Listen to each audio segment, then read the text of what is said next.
Okay, so for a limited time, you get one of these cases for free if you can purchase this guitar by Thursday night, April 16th, I think that is. It's just a basic gig bag, some decent padding in there. Got the old backpack straps on there. This is a chipboard case. It's about 20 years old, but got a little scuff space there. It's in pretty good condition. It wasn't taken out on gigs that many times. Got a little scuff stuff there, but it doesn't smell or anything like that. But it won't take a guitar that has the fat CBS headstock on those Fenders. So if you're going to get this one, obviously you'd be getting it for another one of your guitars. This is the PB case. It's almost like the Fender case I used to have for the Strat Plus. Looks like almost the same thing. Maybe it's made by the same manufacturer. But as you can see, there's really not much pressure on it. A PVE acoustic is almost like a Strat acoustic, so that's what this was cased to. It didn't have a Strat shape, even though that's what the shape of this is.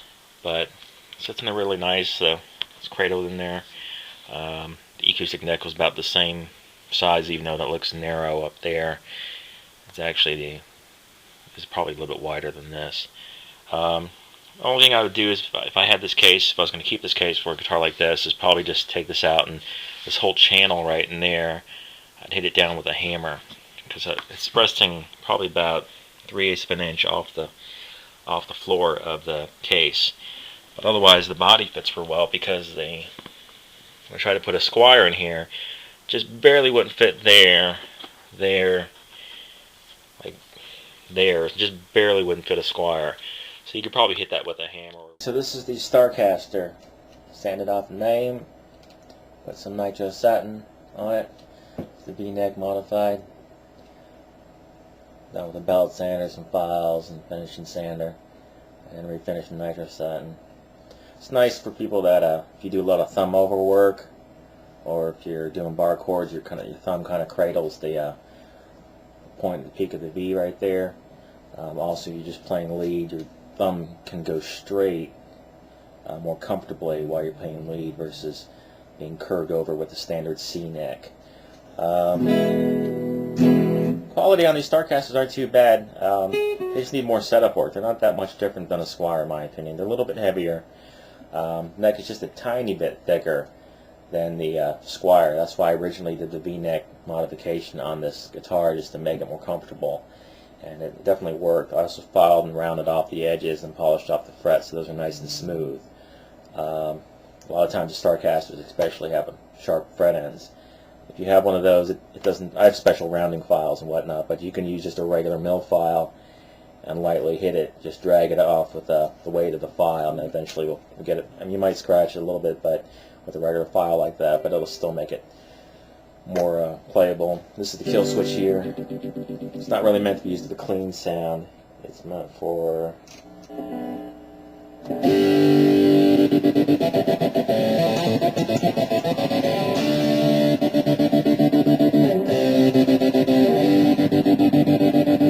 what I did was took out the main spring in there. This particular model switch made it just a little bit weaker. It's a lot easier to flutter it. There's the other switch there. Yeah. Okay. I did shield the pickups. I thought I had a picture of it before I put it all back together, but I didn't. But the cavity's shielded. I mean, obviously you can hear some noise on the high gain. I was hoping to make it noiseless. That was the reason why I just was trying out the modifications on this guitar. I'm just trying out different things to see what I like. And so when you take this off, you'll see that there's copper tape wrapped around the coil and a piece on the bottom that's all hooked into the grounding on all three of these pickups here. I also added a base plate on the bottom of that, so that gives it a little bit thicker sound for the bridge pickup. It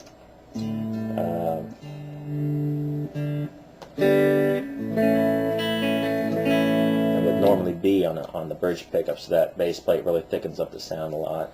Physically, it's in almost like new condition. There's some fine scratches on the back. Maybe a couple of other scratches here and there. I also filed down, a lot of times on these imported guitars, these little saddle height adjustment screws are all the same size all the way across. That's part of an economy guitar. And so a lot of times the ones on the E strings will be sticking up and you're scraping your hand as you're holding it here to meet the strings.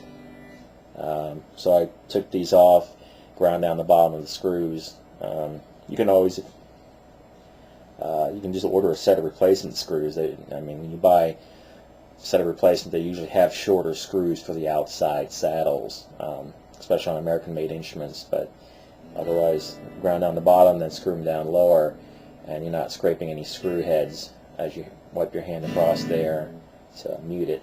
The back part of it was blocked off with some plywood, some laminate. Gives a better sound. The hole that you can see in the picture, the hanger hole that's behind here, is plugged up for better sound.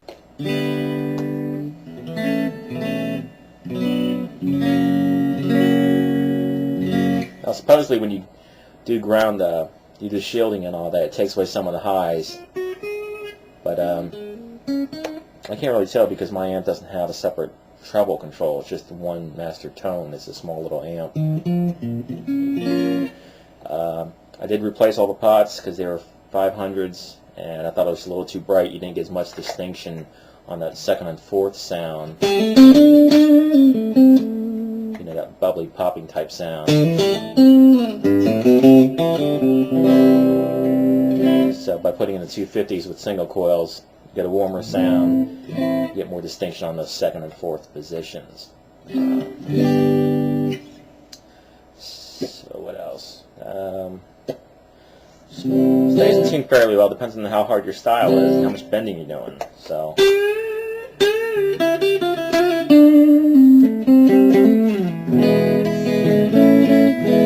With all that shielding, I was hoping to make it completely noiseless, but it's not. If you're pretty close to a source or you get the higher gain on.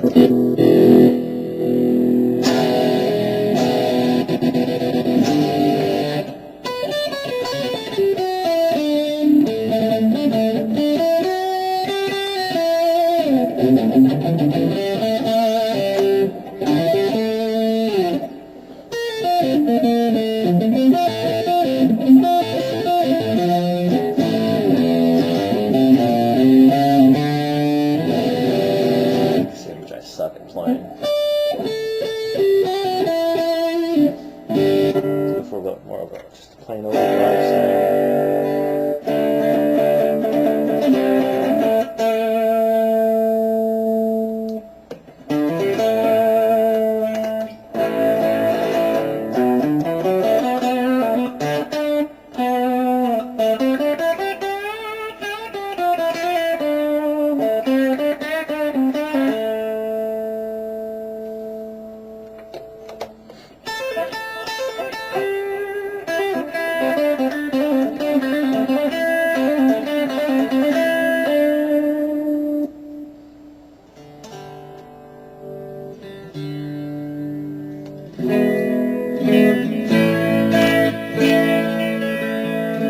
stayed in tune pretty well.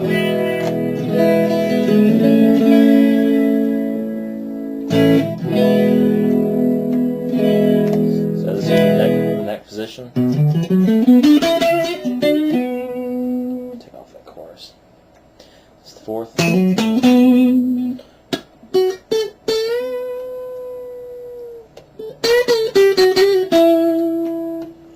That's the middle position.